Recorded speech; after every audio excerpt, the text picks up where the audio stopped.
Good morning, good afternoon, good evening, folks. Michael Zuber, one rental at a time. It is Sunday morning, and that means we bring back the man, myth, the legend, Mr. Todd Baldwin. How you doing, sir? I'm doing great. Thanks for the intro. Absolutely, buddy. Hey, one of the things I saw you putting out the last couple of days, I'm just going to genericize or put in the bucket of hustle porn.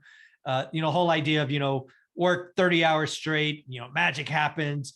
A lot of people, I think, maybe point at Gary Vee as kind of the inspiration, perhaps, for that, which I'm not sure is fair.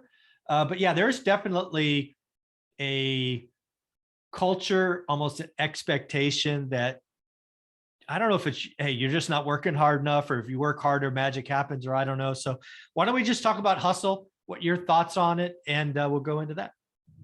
Yeah, great question. So let me first put a disclaimer out there.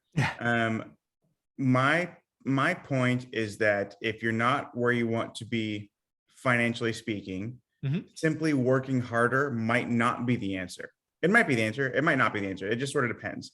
And what I was referencing was there was recently an interview with Kim Kardashian, and she was asked, well, what's your best advice for women in business? And I won't say exactly what she said because I don't want to dilute your ad revenue, but she basically said to other women, get your effing ass up and do the, I did it anyway, and do the work. I tried not to cuss and I did it anyway.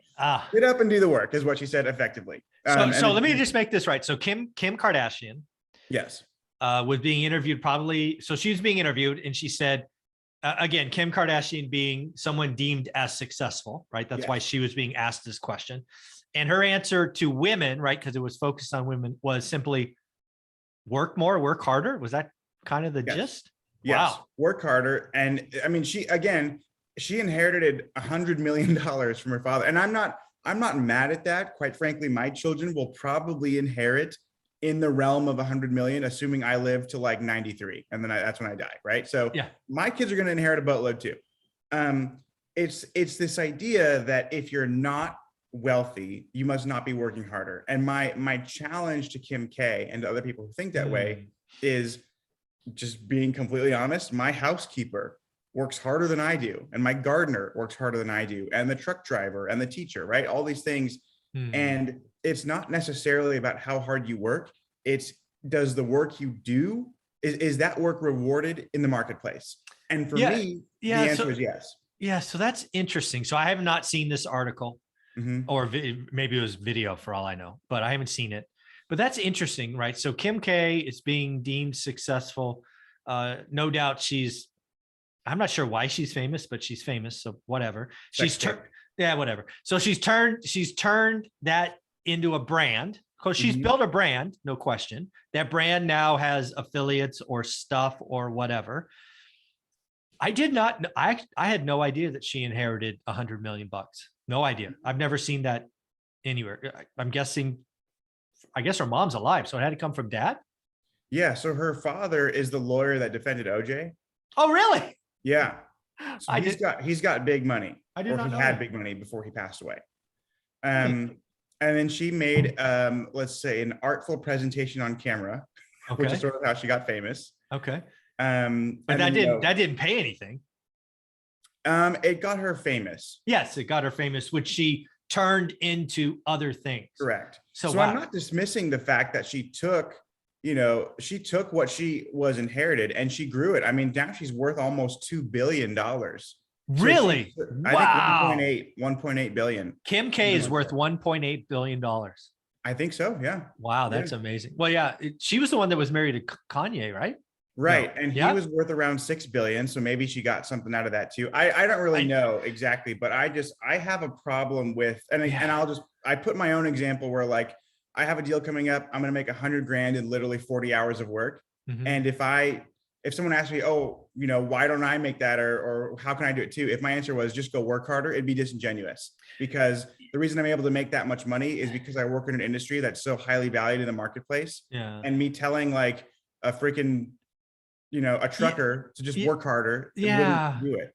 Yeah. So, so I didn't know where this was going to go. Now I like it. It's not about working harder. It's about either having or learning / creating value that's appreciated in the marketplace, Mhm. right? It's working on yourself, right? So one of the things that again, I don't know Kim K from Adam. I'm not really that much of a reader, but I've certainly heard of her. It took her years to probably build this brand that is now worth, $1 billion. And I'm sure there was lots of hard work, but there's a couple of things. First off, yeah, she had some seed capital, clearly. She undoubtedly has a team around her. Kim K is not writing her Instagram, or she's not doing any of her content, I wouldn't guess.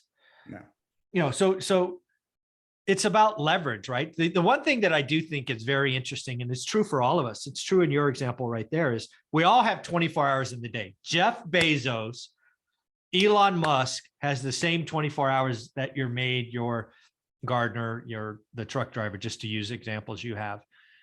But they've invested in taking risks and done. It's about working on yourself and going into new areas, right? It's not about running around and being the fastest gardener or doing more projects, right? It's probably, they've learned a new way to do it, or they created a tool that will save other gardeners a bunch of money or time in the future, or they created an umbrella company that finds jobs and then they outsource it to others and they get part of the margin, right? So it's about being more valuable in the field. That's to be celebrated. And frankly, that's what the market rewards you for. Mm-hmm. Yeah, I like that. I agree. Yeah. And my point was that you're not paid based on how hard you work. You're based on the value you bring to the marketplace. Exactly. That is determined by people. And so if they value, reality TV stars who do artful presentations naked, then that's what they value. And that's fine. There's nothing wrong with that, by the way. This is not me being a prude. I'm fine with anyone who wants to do that. My take is like, hey, you could be the best preschool teacher on the planet, and you're not going to have the same opportunities that I might have dealing in high-end real estate to make I'm going to make $100,000 in 1 week. The best preschool teacher in the history of the world is not going to make $100,000 in 1 week if all that person does is a preschool teacher. If she creates something to help teaching everywhere, then she might, right? Exactly. That's the wrinkle in time right there. You're not paid to be the best preschool teacher, right? There is a upper limit on the market value of a preschool teacher. You could argue if it's enough. I don't care. That's not the discussion. Right now, there's an upper limit for preschool teachers' income, whatever it is. However, if that is your passion, if that is what you love, you're truly the best at it. Maybe you create a curriculum and sell it. Maybe you create a new widget or a new thing or a new whatever that inspires others to be preschool teachers. That's where the additional value comes in, right? Go look at whatever you're doing and don't look at it as an hours exchange. Look at what you have done, what makes you unique, what makes you special. And if you can help others, it's amazing what could happen. Mm-hmm. Yeah, absolutely. And that's 100% correct. And I just think, look at what the market values. And then, there are other examples like and you might want to fact check me on this, but I think the highest paid WNBA star, the salary from the WNBA is like $220,000, something like that. And it's like, well, if they're like, well, why doesn't that person make as much money as LeBron James? Oh, well, she should just work harder. And it's like, well, nobody watches the WNBA. And that's why she doesn't make that, right? That's why. So telling her to just go work harder won't get her the same salary as LeBron James, because the marketplace doesn't value the WNBA as much as they value the NBA today. Yeah. Today. Yes. Yeah. So I think that's interesting. Now I'm going, So again, it's Kim K and she probably didn't mean it that way, but it certainly comes off that way of just work harder, right? Buckle up, go down, work harder. It's not about working harder. Maybe it's working smarter. It's basically about finding where the value of you, and that's one of the things that I've uncovered after I retired. I had no idea about any of this stuff, is you can turn your passion into what we call side hustle money today. And I want to tie hustle with side money, because I think a lot of you could turn your side money into real money.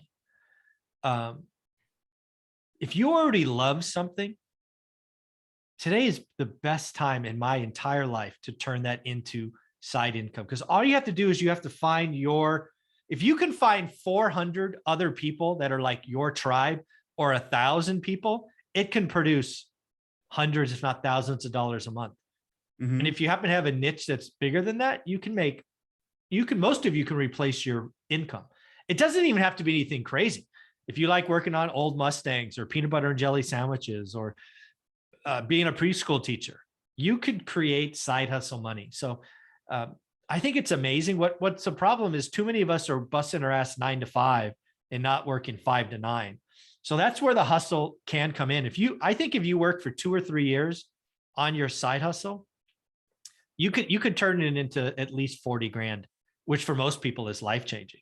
I've worked on my side hustle since I retired, and it's significantly more than that. And I had no idea. I don't even understand half the stuff I'm doing.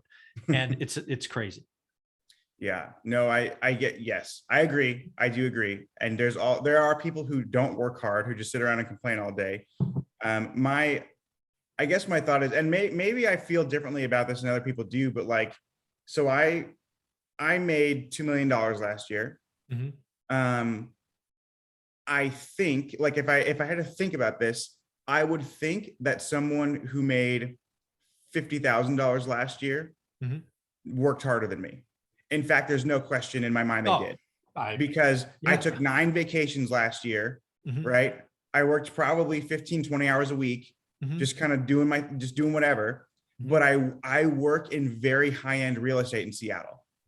And so if someone over there is a guy who's working like crazy, making 50 grand a year to support his wife and 3 kids, and here's me, some rich a-hole, says like, oh, just work harder, I don't think that's the right message to that person.